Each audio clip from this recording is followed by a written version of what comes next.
Hello বন্ধুরা, আসসালামু আলাইকুম। আজ ঢাকা শহরে হঠাৎ করে আসরে নামাজের পরপরই বৃষ্টি। আমার গাছগুলো দেখেন, একটা গাছ, তার মধ্যে দেখেন এটা কাঁঠালি চাম্পা গাছ, একটা ফুল আছে দেখছেন, দুইটা ফুল আছে। তো এই কাঁঠালি চাম্পা গাছ, তারপর আছে সবেদা গাছ,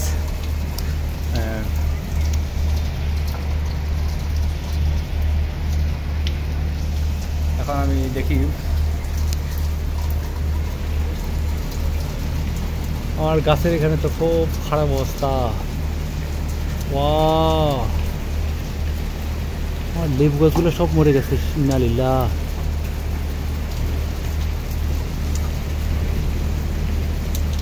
হ্যাঁ, লেবু গাছগুলো সব মরে গেছে। দেখি তো বন্ধুরা, এই যে পান গাছ, আমার পান গাছের এই অবস্থা।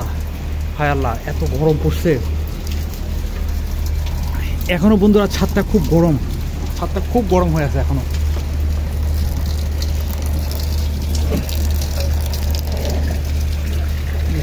এই দেখেন পুদিনা পাতা, ওয়াও মাই গড, লেবু গাছ সব শেষ আমার। এই দেখেন দুইটা জাম্বুরা, ও মাই গড, সব শেষ।